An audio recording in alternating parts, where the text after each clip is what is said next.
एक अमृतसर में एक व्यक्ति रहता था। तो भक्ति भजन तो जानता नहीं था बेचारा कुछ, लेकिन उसकी जो स्त्री थी, पत्नी थी, उसका नाम था श्यामा।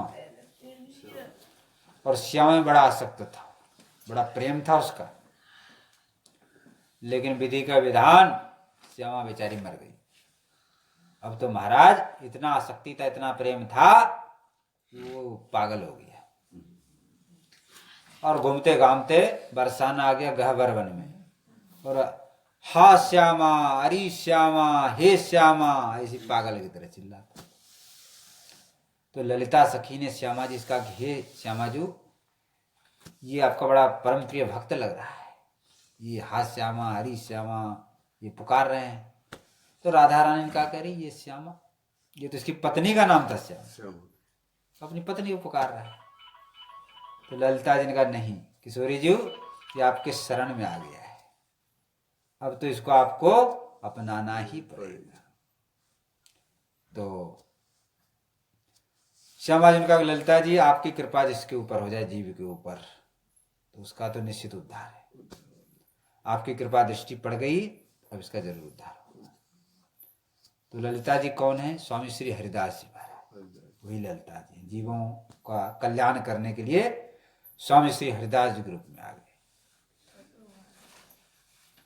इसी तरह से कहानी है, एक मुसलमान था, उसका नाम था गुलाब।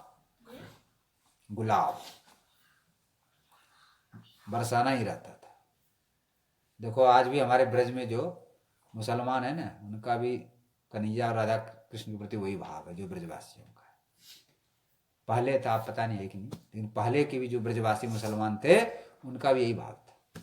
उनको भाव, अब तो मुसलमान, हाँ अब तो लीला भाव।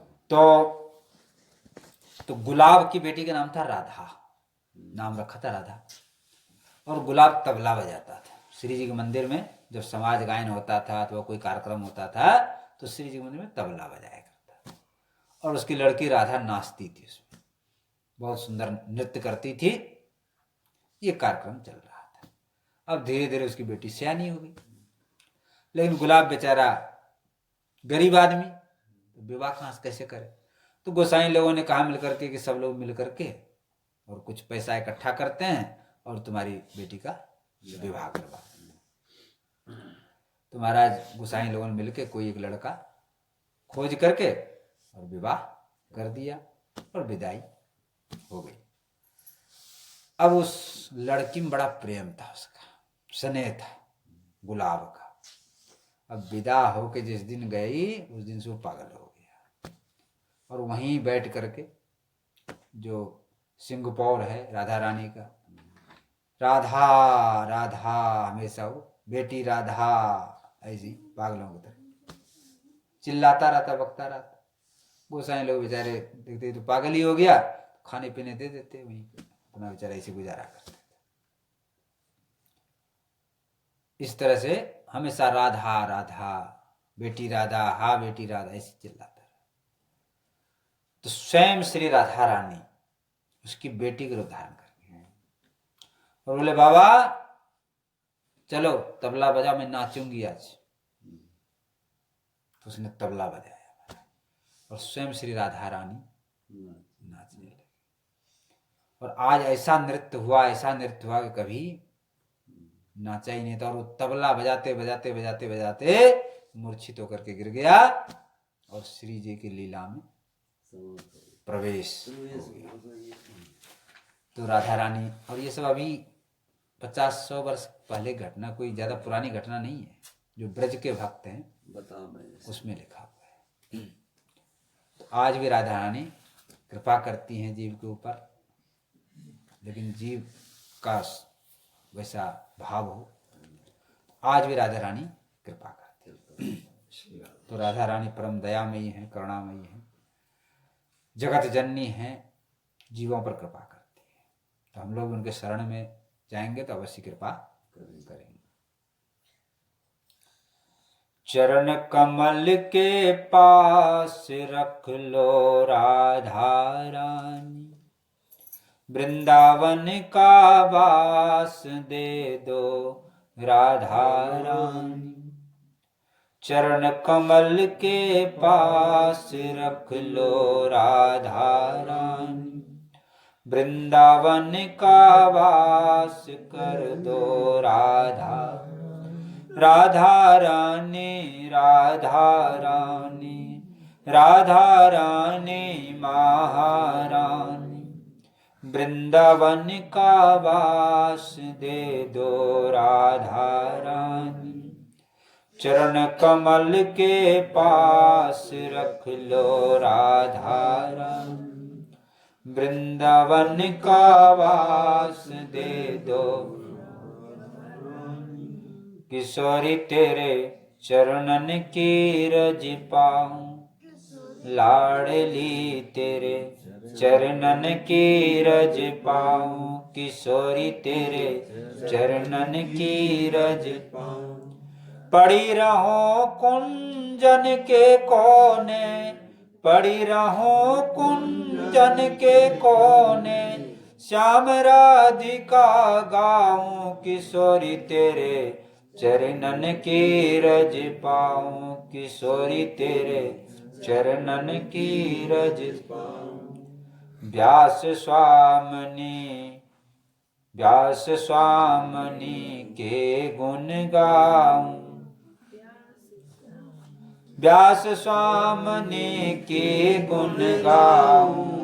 किशोरी तेरे चरणन की रज पाऊं, किशोरी तेरे चरणन की रज पाऊं।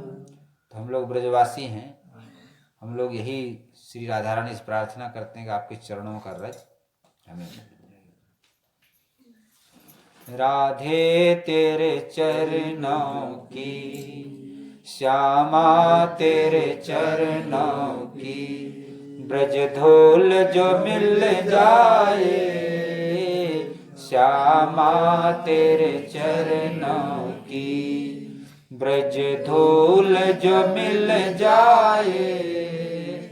सच कहता हूँ मेरी तकदीर बदल जाए, सच कहता हूँ मेरी तकदीर बदल जाए। राधे तेरे चरणों की, श्यामा तेरे चरणों की, ब्रज धूल जो मिल जाए। राधे तेरे चरणों की, श्यामा तेरे चरणों की, ब्रज धूल जो मिल जाए। सच कहता हूँ मेरी तकदीर बदल जाए। देखो हम लोग अपने स्वरूप को भूल गए हैं, हम लोग ब्रजवासी हैं। ब्रज में जन्म लेना कोई साधारण काम नहीं होता है। जब पुण्य उदय होता है अनेक जन्म का, तभी ब्रज में वास मिलता है, ब्रज में जन्म होता है। लेकिन हम लोग ब्रजवासी होकर भी अपने स्वरूप को भूल गए। राधा कृष्ण की भक्ति छोड़कर और अन्य भक्तियों में घूम रहे हैं, डोल रहे हैं। अरे जहां राधा कृष्ण का कृपा दृष्टि हो जाए फिर कमी किस चीज की रहेगी। इसलिए दिन दुखी होने की आवश्यकता नहीं है। उनका नाम का आश्रय लो, उनके चरणों का आश्रय लो, तो किसी प्रकार की कमी नहीं मिलेगी। तो हम लोगों ने उनका आश्रय छोड़ करके संसार का आश्रय ले रखा है, इसलिए दुखी है। तो अब अपने स्वरूप को याद करें और उनके चरण शरण लें, सारा काम अपने आप से राधा रानी कर देंगे। उनके शरण में जाने में लाभ है। बोलो श्री राधा रानी की जय, बरसाने वाली की जय, जय श्री राधे श्याम। चलो भाई भगवान जय राधा रानी।